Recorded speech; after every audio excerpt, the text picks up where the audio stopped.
युद्ध खत्म हो जाएगा, लीडर एक दूसरे से हाथ मिलाएंगे, लेकिन बूढ़ी औरत अपने शहीद बेटे का इंतजार करती रह जाएगी। वो लड़की अपने प्रिय पति की राह देखेगी और वो बच्चे इंतजार करेंगे अपने नायक पिता का। मैं नहीं जानता कि हमारी मातृभूमि को किसने बेचा, लेकिन मैंने देखा कि उसकी कीमत किसने चुकाई। नमस्कार दोस्तों, यूक्रेन पर रशिया के द्वारा छेड़ा गया युद्ध जारी है और महमूद दरवेश की यह कविता सच साबित होती जा रही है। जब आप अपने टीवी स्क्रीन पर न्यूज फ्लैश होते हुए देखेंगे, शायद आपको यह दिखाने की कोशिश करी जाए कि ये नंबर्स कोई टैली काउंट की तरह है, कोई क्रिकेट स्कोर की तरह है कि इतने यूक्रेनियंस मारे गए, इतने रशियंस मारे गए। लेकिन मैं आपको याद दिलाना चाहूंगा यहाँ पर लोगों की असली जिंदगियों का सवाल है। ये लोग जो मारे जा रहे हैं इस युद्ध में, ये आपके और मेरे जैसे लोग हैं, जिनके पेरेंट्स हैं, जिनके बच्चे हैं, जिनकी हॉबीज हैं, जिनके सपने हैं, और अब ये लोग हमेशा के लिए इस दुनिया से चल बसे। मंडे को यूनाइटेड नेशंस के यूक्रेन के एम्बेसडर ने जनरल असेंबली में कुछ टेक्स्ट मैसेजेस पढ़े जो एक रशियन सोल्जर ने लिखे थे अपनी मां को। ये टेक्स्ट मैसेजेस यूक्रेन के सोल्जर ने उसके फोन से लिए थे जब वो रशियन सोल्जर मारा गया था। तो इस रशियन सोल्जर ने अपनी मां को क्या लिखा था, मैं आपको इसकी हिंदी ट्रांसलेशन सुनाता हूँ। मम्मी, मैं यूक्रेन में हूँ, यहाँ पर एक बहुत भारी जंग चलने लग रही है, मुझे बहुत डर लग रहा है। यहाँ पर पूरे के पूरे शहरों पर बम गिराए जा रहे हैं, सिविलियंस को भी टारगेट किया जा रहा है। हमें बताया गया था कि यूक्रेन के लोग हमारा स्वागत करेंगे, लेकिन ये हमारी गाड़ियों के सामने आकर गिर रहे हैं। हमारी गाड़ियों को आगे बढ़ने से रोकने के लिए ये लोग पहियों के नीचे तक आने के लिए तैयार हैं। ये लोग हमें फैसिस्ट बुला रहे हैं। मम्मी, ये बहुत मुश्किल है। और फिर ये सोल्जर इस युद्ध में मारा जाता है। इस युद्ध के बारे में अपडेट्स बताने से पहले ये चीजें बतानी काफी जरूरी है दोस्तों, क्योंकि हमारा मीडिया जो है इस पूरी सिचुएशन को एक एंटरटेनमेंट के तरीके से पेश कर रहा है। टीआरपी की भूख में ये लोग वीडियो गेम्स की फुटेज इस्तेमाल करने लग रहे हैं आपको इसके अपडेट्स देने के लिए। ये न्यूज चैनल वाले आग में घी डालने का काम कर रहे हैं। ये वही लोग हैं जो किसी भी जंग को एक सेलिब्रेशन के तौर पर देखते हैं कि we have won like crazy. इस तरह की इनसेंसिटिविटी काफी देखने को मिलती है। इसलिए मैं चाहता हूं कि आप इस पूरे युद्ध को एक ह्यूमन पर्सपेक्टिव से देखो, इंसानियत के पर्सपेक्टिव से देखो। यहां पर जो लोगों की जानें जा रही हैं, ये जो युद्ध हो रहा है, इसे नॉर्मलाइज मत होने दो अपने दिमाग में। The deadly Russian onslaught in Ukraine appears to be intensifying this Wednesday, targeting the country's largest cities. As Russian commanders intensified their bombardment of Ukrainian urban areas, Russian forces attacked a television tower in Kiev. Satellite images appear to show a 60-kilometer convoy of military vehicles approaching from the north of the city. The Russian Defense Ministry warned residents in Kiev to leave their homes, saying that Russia would also strike sites belonging to Ukraine's security service. इस invasion को शुरू हुए एक हफ्ते से ज्यादा हो चुका है और दिन प्रतिदिन यूक्रेन और ज्यादा एरिया खो रहा है रशियन ऑक्यूपेशन के अंडर। हालांकि ये इन्वेजन उतनी स्पीड से नहीं हुआ जितना रशियंस ने उम्मीद लगाई थी।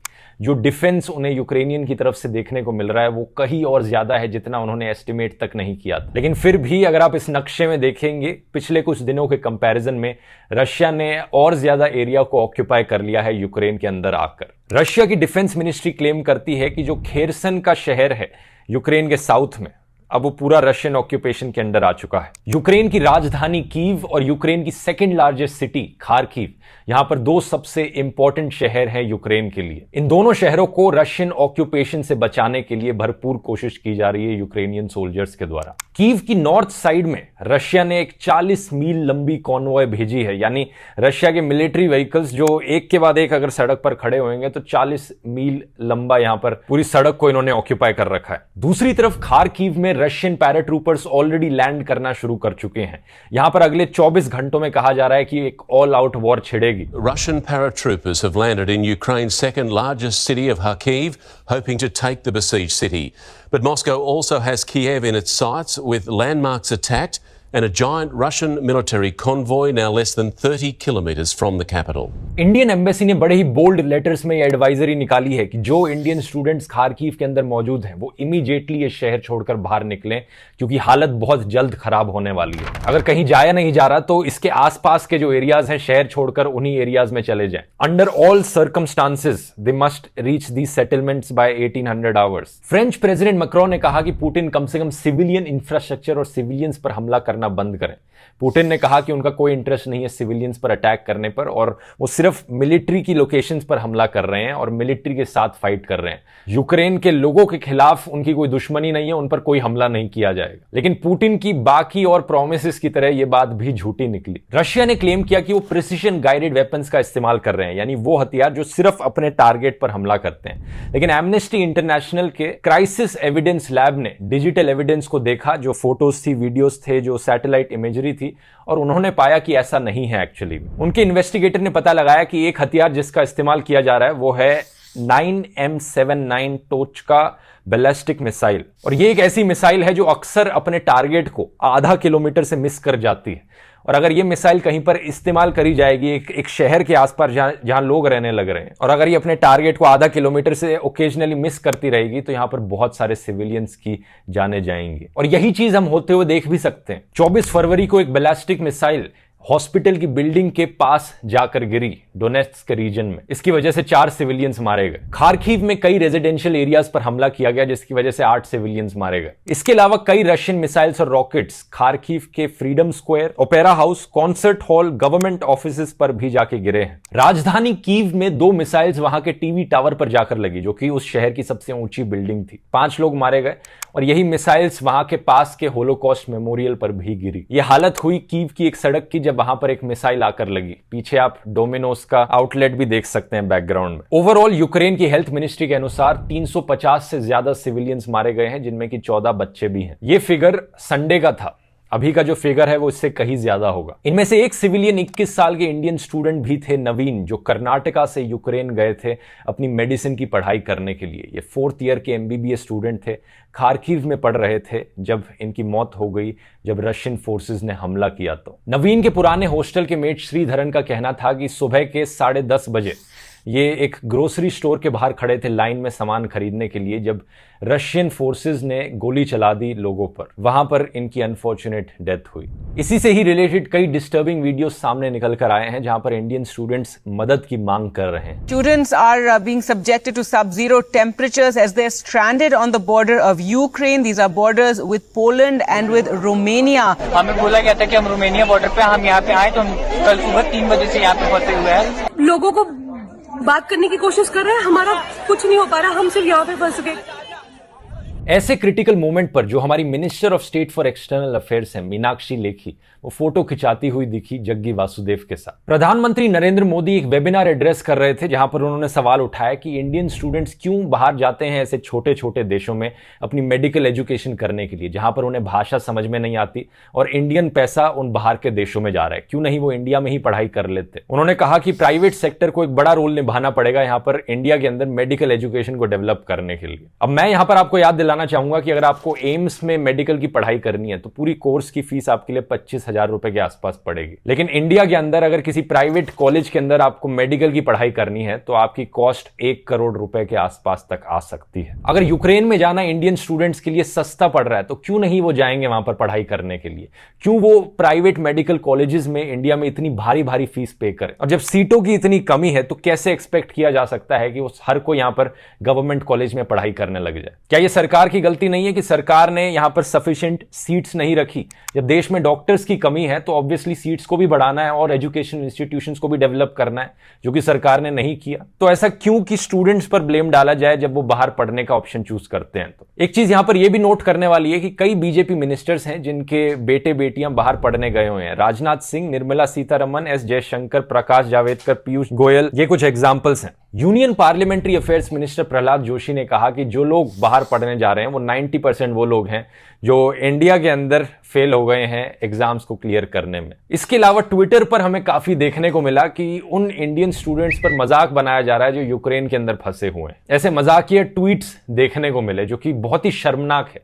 सोचकर देखिए उन स्टूडेंट्स की क्या गलती है कि वो वहां पर फंसे हैं। मैं यहां पर पॉइंट आउट करना चाहूंगा कि जो पहली एडवाइजरी सरकार के द्वारा निकाली गई थी इंडियन नेशनल्स के लिए जो यूक्रेन में रह रहे थे, फरवरी 15 को, उसमें लिखा गया था कि जो इंडियन नेशनल्स हैं जिनका स्टे नॉन एसेंशियल है वो कंसिडर कर सकते हैं यूक्रेन देश छोड़ना। तो क्लियरली सरकार ने ये नहीं कहा था कि इमीडिएटली देश छोड़ दो। उस वक्त सिर्फ एक डायरेक्ट फ्लाइट थी यूक्रेन से इंडिया जाने वाली। इसके बाद फरवरी 18 को सरकार ने अनाउंस किया कि 3 और एयर इंडिया की फ्लाइट्स उड़ेंगी, 22 फेब, 24 फेब और 26 फेब को। लेकिन इस अनाउंसमेंट के तुरंत बाद ये सारी फ्लाइट्स सोल्ड आउट हो गई थी। स्टूडेंट्स ने कई ट्वीट्स किए और फ्लाइट्स की रिक्वेस्ट करने के लिए। कुछ स्टूडेंट्स ने यह भी पॉइंट आउट किया कि ये जो फ्लाइट्स थी इनमें टिकट के प्राइसेस इतने हाई हो गए थे कि अनअफोर्डेबल बन गए थे। 60 हजार रुपए की एक टिकट पड़ रही थी। ये सिर्फ 22 फरवरी की एडवाइजरी में ही कहा गया था कि एक्चुअली में स्टूडेंट्स को देश छोड़कर चले जाना चाहिए, यूनिवर्सिटी से रिस्पॉन्स का वेट नहीं करना चाहिए। लेकिन अनफॉर्चुनेटली तब तक काफी लेट हो चुका था। 24 फरवरी को 2 एयर इंडिया की फ्लाइट्स को वापस जाना पड़ा था क्योंकि यूक्रेन ने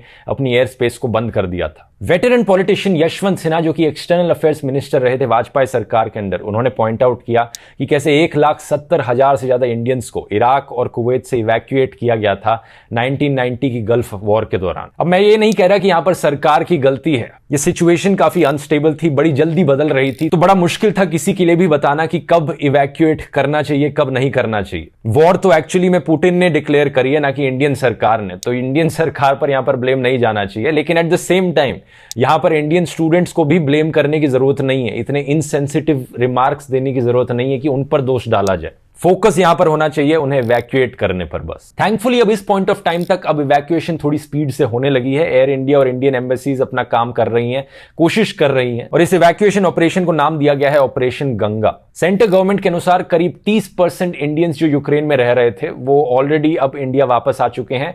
बाकी 30% बॉर्डर क्रॉस कर चुके हैं और बचे हुए 40% अभी भी यूक्रेन के अंदर है, जिनकी कुल संख्या 8,000 लोगों के बराबर है। 1 से 3 मार्च के बीच करीब 26 फ्लाइट्स प्लान करी गई हैं इन्हें इंडिया लाने के लिए। लेकिन प्रॉब्लम यहां पर यह हो रही है कि जो यूक्रेन के अंदर फंसे हुए लोग हैं उन्हें फिर भी बॉर्डर तक आना पड़ रहा है किसी ना किसी तरीके से। वो चीज उन्हें खुद से मैनेज करनी पड़ रही है, जो सबसे मुश्किल पार्ट है यहां पर। एक बारी वो बॉर्डर तक आ गए पोलैंड और इन देशों के, वहां से उन्हें फ्लाइट मिल पा रही है। लेकिन अगर कोई इंडियन खार्किव के शहर में फंसा हुआ है तो पोलैंड का बॉर्डर वहां से करीब 700-800 किलोमीटर दूर है, वहां तक कैसे पहुंचा जाए ये बहुत मुश्किल है। हम रोमानिया से लाया गया है तो हम तो जनरल फ्लाइट बुक करके भी सर हम आ जाते। इवैक्यूएशन तो तब होता सर जब हमें वॉर जोन से निकाला गया होता सरकार के द्वारा, पर सरकार के सर उन्होंने तो एक एडवाइजरी जारी कर दी, आप अपने से निकल जाओ, जहाँ पे जाना है आपको बॉर्डर पहुंच जाओ, फिर हम आपको निकाल लेंगे। तो सर ये इवैक्यूएशन कैसे हुआ? हम जहाँ से निकले सर हमारी सिटी में कंटिन्यूअस ब्लास्ट हो रहे थे सर, वहाँ पे शेलिंग हो रही थी। मैं बस यही उम्मीद करता हूं कि जो बचे हुए इंडियंस हैं वो सेफली वापस आ जाएं जल्दी से जल्दी। अब अगर हम वापस यूक्रेन की सिचुएशन पर आए तो यूक्रेनियन प्रेसिडेंट ज़ेलेंस्की सबसे आगे खड़े हुए हैं इस जंग में। Ми тут, наші військові тут, громадяни суспільства тут, всі ми тут захищаємо нашу незалежність, нашу державу. І так буде й далі. बीच में यूएसए ने उन्हें ऑफर किया था कि वो उन्हें इवैक्यूएट करके सेफ जगह पर ले जा सकें, लेकिन उन्होंने मना कर दिया। उन्होंने कहा मैं यहीं कीव में रहूंगा, एंड तक इस जंग को फाइट करूंगा अपने देश को बचाने के लिए। कई ऐसे वीडियो सामने आए जहां पर यूक्रेन की आम जनता रशियन मिलिट्री व्हीकल्स के सामने खड़े होकर उन्हें ब्लॉक करने लग रही है, उन्हें अंदर आने से रोक रही है फिजिकली, बिना हथियार लिए। ज़ेलेंस्की ने यूक्रेन की यूरोपियन यूनियन में मेंबरशिप के लिए एक एप्लीकेशन भी फाइल कर दी है। इसमें काफी टाइम लगेगा, लेकिन ये एक सिंबॉलिक मूव बताई जा रही है कि यूक्रेन अब यूरोपियन यूनियन का हिस्सा बनना चाहता है। लेटेस्ट ओपिनियन पोल्स के अकॉर्डिंग करीब 70% यूक्रेनियंस अब यूरोपियन यूनियन और नेटो का हिस्सा बनना चाहते हैं। इंटरेस्टिंग चीज ये है कि 2014 से पहले जब रशिया ने क्रीमिया में इन्वेजन किया था, उससे पहले ये नंबर जो था ये बिल्कुल उल्टा था। सिर्फ 30% लोग ही यूक्रेन में एक्चुअली में नेटो का हिस्सा बनना चाहते थे, यूरोपियन यूनियन का हिस्सा बनना चाहते। जो लोग पुतिन के सपोर्ट में हैं वो आर्ग्यू करते हैं कि पुतिन ने ये किया है क्योंकि नेटो बहुत करीब आ रहा था। पुतिन किसी भी हालत में यूक्रेन को नेटो का पार्ट नहीं बनने देना चाहते। लेकिन अब इस जंग को छेड़ने के बाद और भी ज्यादा लोग अब यूक्रेन में नेटो के सपोर्ट में खड़े हो रहे हैं। अब वो और भी ज्यादा नेटो के पास जाना चाहते हैं। तो अगर पुतिन का यही पर्पस था तो पुतिन इस पर्पस में बिल्कुल फेल हो गए हैं। यूक्रेनियंस रशियंस को भाई की तरह मानते थे पहले, लेकिन अब इस सिचुएशन के बाद यूक्रेनियंस के अंदर काफी नफरत है रशियंस को लेकर, पुतिन को लेकर। कई लोग कहते हैं कि पुतिन यहां पर सिर्फ अपना सोवियत यूनियन वापस चाहता है, अपना अखंड रशिया वापस बनाना चाहता है। तो इसमें गलत ही क्या है? इस चीज की चर्चा एक्चुअली में मैंने दोस्तों अखंड भारत वाले वीडियो में करी थी, अगर आपको याद हो तो। मैंने आपको बताया था कि बेसिकली 2 तरीके हो सकते हैं किसी भी अखंड राष्ट्र को बनाने के। एक हो सकता है कि दूसरे देश पर इन्वेजन कर दो, उसे पूरा कब्जा लो, लेकिन प्रॉब्लम ये हो जाती है कि वहां रहने वाले जो लोग हैं उनके अंदर नफरत होती है आपके देश के लिए। शायद आप जमीन पर कब्जा बनाए रख सकते हो, लेकिन उन लोगों के दिल में आप लोगों के लिए कभी जगह नहीं बनेगी। और ऐसे अखंड रशिया का फायदा ही क्या, जहां पर यूक्रेन अगर उसका हिस्सा हो और यहां रहने वाले सारे यूक्रेनियंस हेट करते हो रशियंस को, रशियन सरकार से इतनी नफरत करते हो क्योंकि उन पर जबरदस्ती बनाई गई है। यहां पर जबरदस्ती करके ऐसी चीजों में सक्सेसफुल होना नेक्स्ट टू इम्पॉसिबल है। जो दूसरा ऑप्शन मैंने आपको बताया था उस वीडियो में, वो था कि पीसफुली बात की जाए दूसरे देशों से और कोलैबोरेट किया जाए, साथ में काम किया जाए, और जब वो लोग अपनी मर्जी से खुश हों आपके साथ आकर एक यूनियन बना ले, जिस तरीके से यूरोपियन यूनियन काम करता है। जर्मनी, फ्रांस, स्पेन, पोर्चुगल, इन देशों ने कभी